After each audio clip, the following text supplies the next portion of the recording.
the interest of time, we're going to go ahead and Kaylee. I'm going to be Kaylee now. Certainly not as a professional of this. So, Alan, I'm going to keep your introduction really short because we are really pressed with time. It's I hear you. largely my fault, and I apologize that you are the last person to go and the beneficiary of a tight schedule. You have played a number of roles in the market. I think before you entered in retirement, you were the chief commercial officer of UPS. You did the Coyote deal. So you've worked through all aspects of this organization. And then recently, a couple years ago, you joined as a member of the 8VC Venture Capital organization. You also sit on a number of boards, OTR Capital being one of those that is a major participant in this market, particularly for all the sort of trends around brokerage and all the stuff that's happening there. So you're seeing all aspects of it. Tell us, what is the state of the freight market right now? Well, that's a really interesting question. Obviously, we're in a down cycle, right? And I think it's exasperated by the up cycle we had with COVID, right? And I think that because of that, it's made this down cycle seem even worse than it really is, right? And a few of your other guests up here. I think it was the fellow from Flock Freight said, "Hey, we've been through this before," right? But I do think that that for whatever reason, there's a number of reasons during that huge upcycle that there was a tremendous amount of cost and capacity added, and part of it was rightfully so, to take advantage of the opportunity and make sure that you could grab every piece of business that you possibly could, and then the wheels came off the truck, so to speak, right? And everybody found themselves with a huge amount of cost, a huge amount of excess capacity, and everybody's having to make those adjustments, which kind of makes it look even worse than it really is. But I also think that we're in a period of excess capacity across all logistics, which I think is interesting. Parcel being the most non-cyclical or least cyclical of the transportation industry feels kind of cyclical right now. Do you find it interesting, bizarre, crazy, or how do you find it that FedEx has been encouraging some of its more senior pilots to retire or leave the organization, join American Airlines? And UPS, I believe. Same thing, right? And I was on the board of Cargojet in Canada, who's the largest Canadian air cargo carrier, and they actually carry Amazon, UPS, Purolator, some FedEx, and they're in the same situation. I think two things are happening there. Number one, they're being impacted by the same phenomena that the rest of the industry is. But there's also a push back to surface transportation, right? There was this a number of years ago, there was a big kind of just-in-time phenomena that I think folks have now kind of rationalized and figured out how to run their businesses more efficiently using surface transportation. The other thing that's happened, the Amazon effect, a lot of in the parcel industry, a lot of the goods now are being stored very close to the last mile. So, you need less air to, for Amazon, anything they put up in the air, which is a lot, was because the inventory wasn't close. It was a mistake. I say it's a mistake, but it's, they're probably the best at placing inventory in the right place, trying to predict consumer demand. But anything that they flew, they really didn't want to fly, right? And so folks are getting better at that. So I think that the parcel air business is not going to grow as fast as the ground business anymore. And so there's going to be some right sizing that needs to take place there. It is I was looking at the Freight Tech Awards. I don't know if you saw the list of the companies that got our innovation, the top 25 innovation. It's a complete changeover of the guard. A lot of the companies that usually make the list weren't on the list. There was a couple of themes. We had some parcel and some e-commerce that was higher on the list than has typically been. Some new names. It seems like, and one of the really interesting things is, in addition to that, J.B. Hunt came out and talked about intermodal. Their new service offering is, and I had Spencer back here after he presented it, and it's like, this is like back to the basics. Like we are beyond the generation of sort of speculative technology disruption and more back to fundamentals and blocking and tackling in the space. And I think it's been a shift.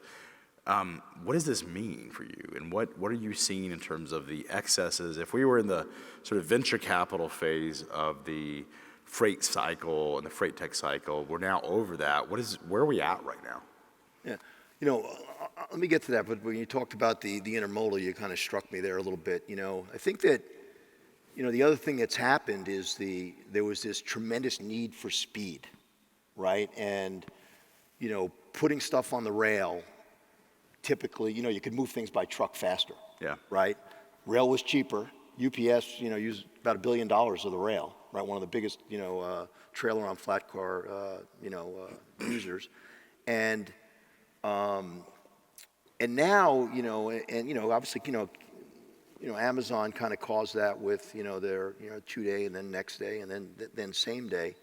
But when you did the research on that, what you found out was that consumers and, whether you're household consumers or business consumers, they weren't as interested in speed as knowing that when I ordered it, when I'm going to get it, right? And Amazon, kind of used 2-day as a proxy for that. We all know that when you go to Amazon's site, it says order this by this time and get it by then, right? And they're then. Or they give you choices, right? Where sometimes it's cheaper, right? So companies that can tell their customers, whether they're business customers or household customers, when they're going to get it right on the site, right, or when they're ordering, is what customers want. And then if they want it faster, there are obviously always other ways to do it. Yeah.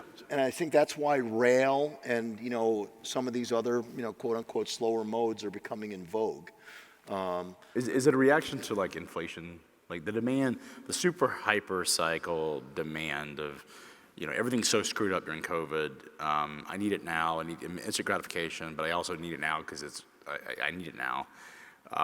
And now it's more, hey, we have this massive inflationary environment. Everyone's cost constrained and budget constrained, as we've heard today.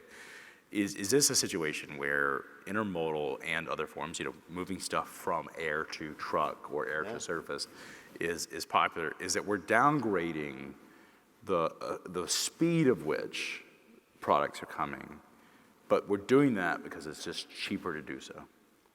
I think that's part of it, but I also do think the tools, the technologies that folks are implementing to better manage their inventories are, putting more of their inventory in the right place at the right time so that they can take advantage of surface transportation, rather than air. So, I think it's a combination of both those things. And let's face it, I think all of us enjoyed the Amazon effect, right, of getting stuff fast. But most of the time, you really didn't need it that fast, right? There were times in COVID, two reasons I wanted it fast. One was because there's nothing to do. Right. Second of all, I had to have certain items because I couldn't go out and get it. I needed it right then. Yeah. But you're right. A lot of times, I ordered some stuff from Garmin, like 2 weeks ago. It's going to show up at my house today. I didn't need it right now. Right. And so you're right. It's like we have the consumer bias to want things immediately is not that pertinent when you look at the reality of our lives, especially when we're not in a COVID climate where we're at home literally with nothing to do. And I think that's a really interesting point that's probably understated in terms of where the market's at. Yeah. Yeah, so getting back to your other question about, the top 25 and, look, it's...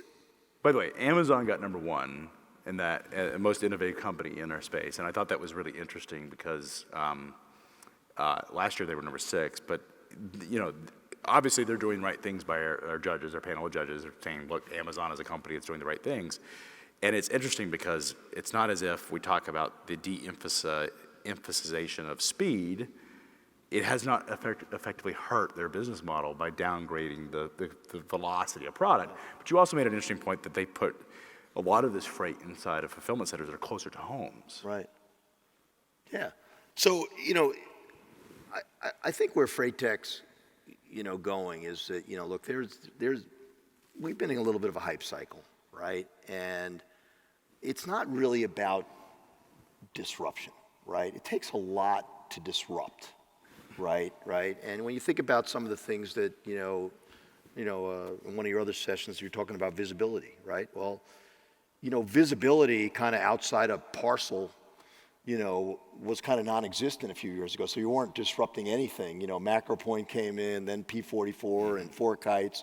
They filled a white space where there was, people were making phone calls. That's what they disrupted, right? Where's my truck, right?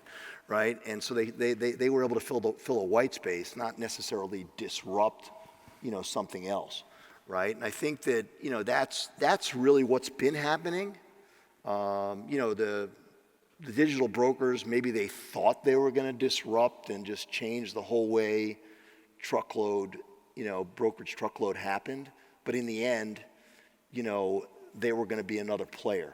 At best, another player that may take significant share, but not change things. When I think about disruption, and I've kind of, at UPS, for a big part of my career, my job was, strategy, study the competitors, study the market, where are things going, watch out for, and, not to come back to Amazon because they won #1, but the one big disruption that happened during my career was e-commerce, right? And obviously Amazon was the poster child for that. And that changed a lot of the way that UPS and FedEx, and obviously, more importantly, the retailers got disrupted, right? I think UPS and FedEx also got disrupted because a lot of that parcel volume that they could have claimed, went to Amazon's direct network, right? Right? But they didn't put UPS or FedEx out of business, right? I mean, No, they became a third player. Right, right. But maybe or maybe UPS and did FedEx more. missed an opportunity.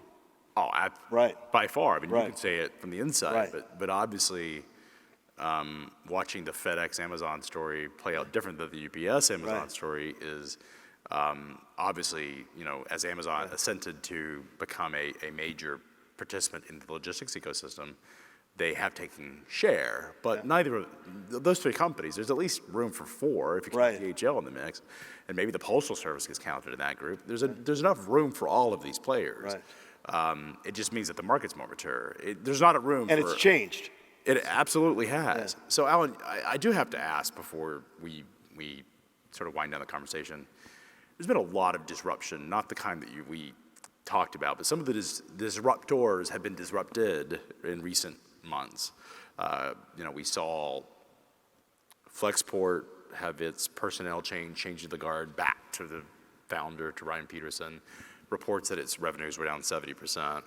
Convoy, shut down. Now Convoy's tech stack is going to be a part of Flexport. There's been a lot of other conversations in venture capital about all of the sort of funding environment drying up. Companies are down, some cases double digits in terms of growth or even in terms of revenue or more. What do you take about the current environment that is going on? So look, I think from the investor standpoint, folks are much more focused on the near term and, taking a much closer look at, if and when these companies, can actually start, making money, right? I mean, I think that... You mean truly making money, That's right. not unit economic expansion. Right, exactly. And so I think that, there's been a pullback. And let's face it, I mean, look, when you look at Convoy and, even Flexport and, talking to, people in the industry, they've built some really good tech. I mean, it's good stuff. The challenge is one couldn't make the economics work and one's still struggling to make the economics work. But somebody's going to be the beneficiary of all that, right? And it also caused the rest of the industry to begin to look inside their own, house and figure out what they could do better. But from an investment standpoint, it's going to be a challenging environment. And when folks start looking at those startup companies, slides on what they want to do. I mean, when you think about it, probably 95% of the startups the last, few years, if we pulled out their original deck of where they were going to be now, right? You're talking about pro formas? Right. Man, as a founder, I don't want. I've seen some of my early numbers. Right. Let's just be frank. Right. And now that the market's changed, and they're starting to see down rounds, and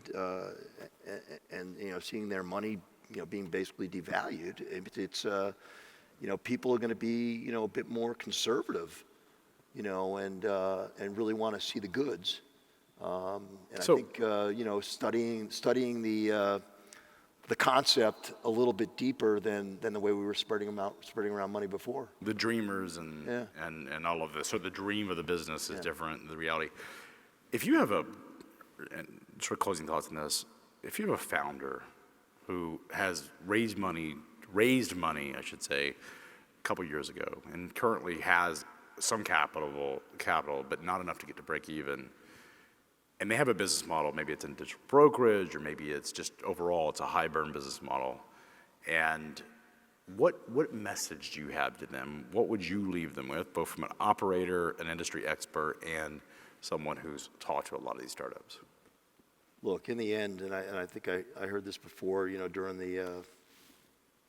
some of these sessions, and it resonated with me. This logistics and transportation is an execution business, right? You've got to operate, right? So you need to take a look inside your company and make sure that